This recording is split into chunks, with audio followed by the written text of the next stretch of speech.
Hi. One of the hottest topics in professional therapy these days is how psychotherapists should work with transgender or gender-questioning youth.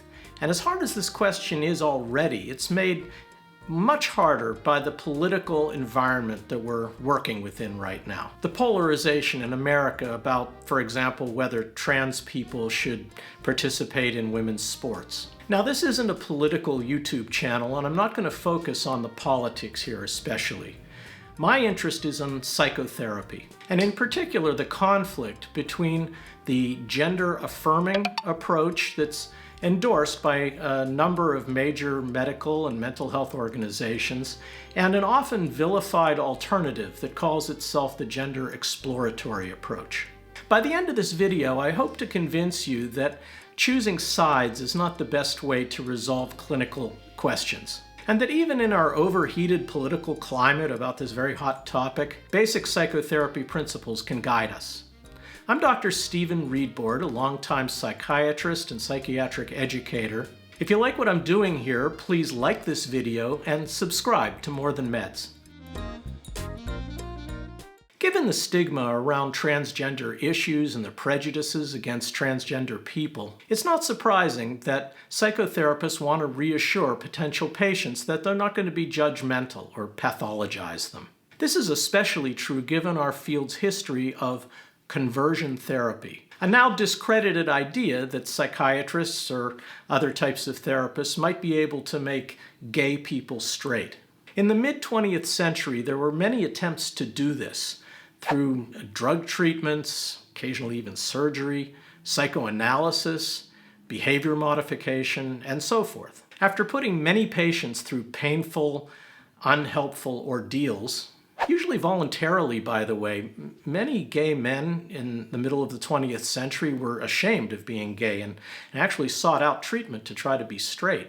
Our field finally concluded that conversion therapy was unhelpful and often harmful. Conversion therapy for minors was banned by law in over half of the states in the United States. It remains legal, if widely discredited, everywhere except Washington, D.C., where it's illegal. Gender-affirming therapy is called that because it affirms rather than challenges a patient's gender identity.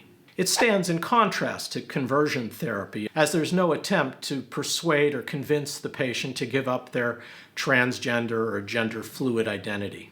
Given the concerns, fears, sometimes overt hostility towards trans people, even by their own family, gender-affirming therapy stands as a kind of safe haven.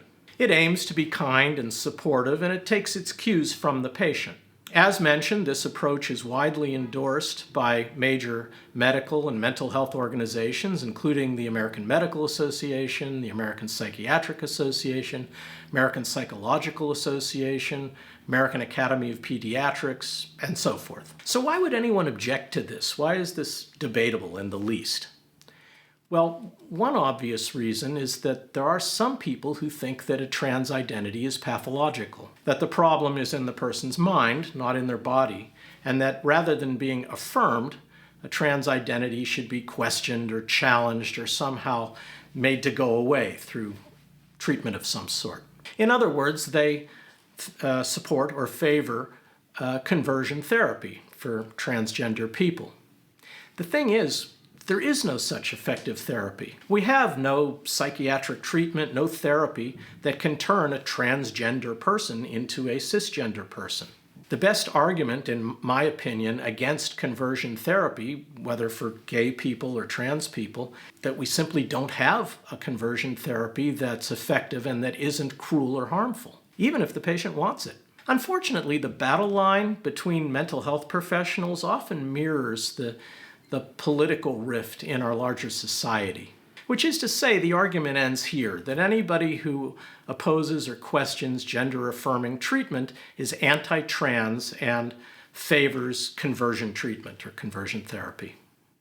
Not so fast, say therapists who call themselves gender exploratory. They say they don't practice or support conversion therapy, which by definition has a goal in mind.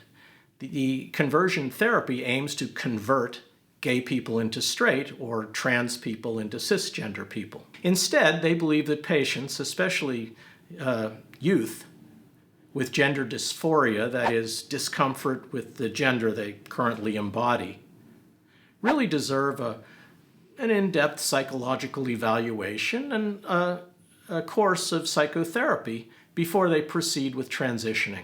It's generally accepted in our field that gender identity is fluid, especially for young people, even for older people as well.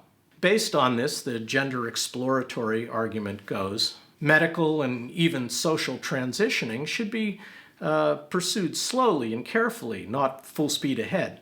There are debates over the number of transgender people who later change their mind. It's called desisting. A percentage of whom, certainly not all of them, regret the permanent changes they made to their bodies. Gender exploratory therapists note that there are high rates of other kinds of psychiatric conditions in this population, problems that are not caused by the biases and prejudices in the larger society.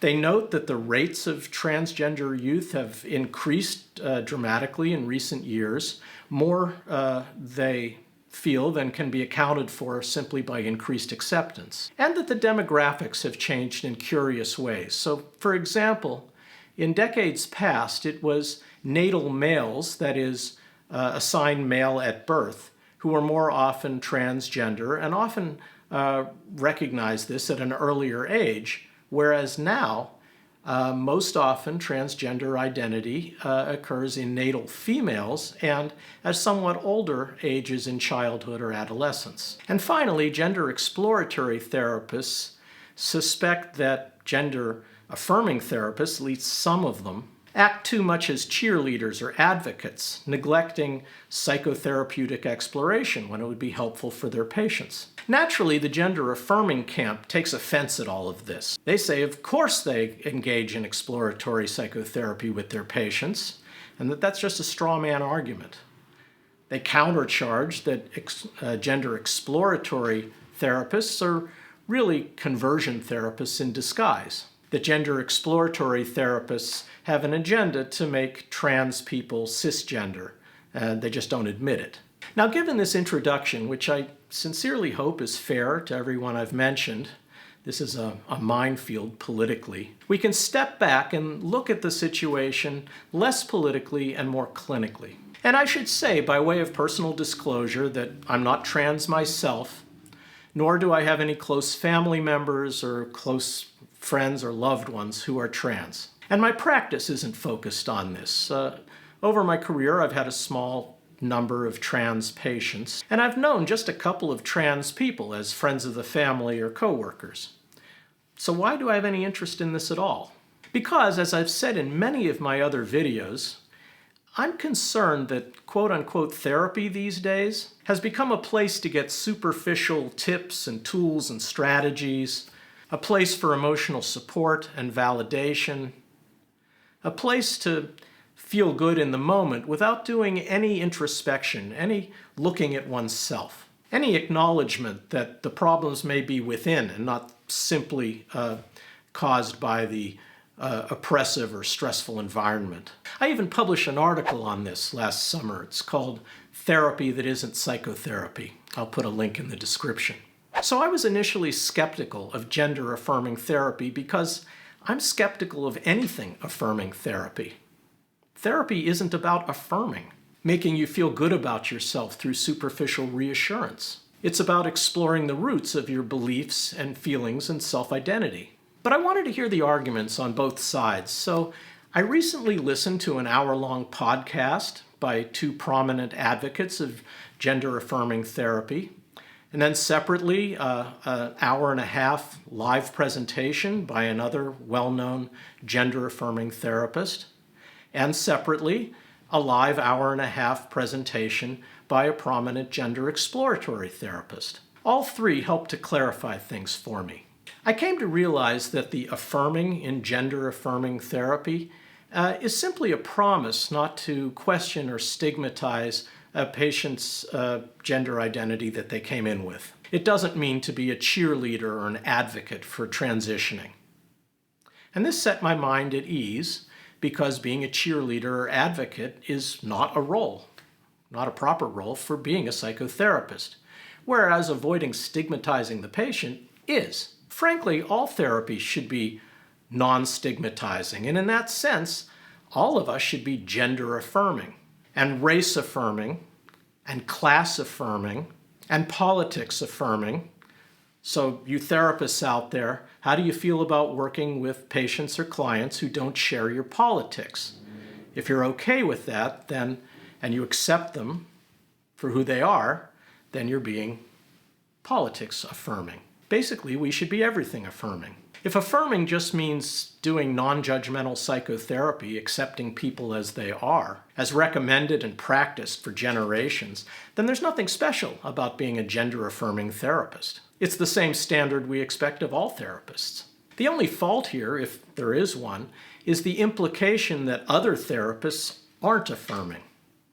And really, that's only true if the other therapists believe in conversion therapy, or if they're incompetent therapists, they're just not doing it right. Likewise, gender exploratory therapists also accept patients as they are when they come in, if they're being competent therapists. They encourage exploration of the roots of feelings and beliefs and self-identity because that's what psychotherapy is. So if we take each group at their word that neither one has an agenda to encourage people to transition or to encourage them to desist, to change their minds, then no one is practicing conversion therapy, and actually they don't sound very different from each other.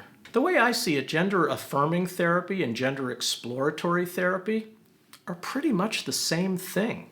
If they're using sound psychotherapy principles like avoiding stigma and judgment, staying curious, encouraging emotional exploration, and letting it unfold naturally and not aiming for a particular outcome, whether that's a patient who transitions or one who desists. This debate in my field is really the tragic outcome of deviating from these basic psychotherapy principles due to political pressure. It's stirred up paranoia and distrust of the other group. You can take the politics out of it and just realize that it's a clinical mistake for any psychotherapist to have an agenda to aim for a particular outcome for their patient or client, whether that agenda is progressive or right-wing or something else. Let me end by acknowledging that therapists are people too. We may have unconscious biases even if we try not to have them. Psychotherapists are taught and trained to be self-aware, but no one, including us therapists, know ourselves completely. Some of us may be subtly biased in favor of encouraging patients to stay in their rocky marriages, while others may be subtly biased in favor of separation and divorce. Or we may have a subtle bias about how assertive we think people should be, and so on. In our polarized political environment, there's a risk that self-identified gender-affirming therapists may subtly favor transitioning, maybe without even realizing it, to champion the cause. And conversely, that gender exploratory therapists may subtly favor desisting, maybe without even realizing it. Both groups, and really all therapists, should strive to become aware of any such biases in themselves, and potential patients should be aware that therapists are people and may harbor unconscious biases, particularly in politically charged situations with politically charged issues, even if they're not intended. Thanks for tuning in today. Stick around, I have another video for you. Please like and subscribe to my channel, and I welcome your comments below. See you next time.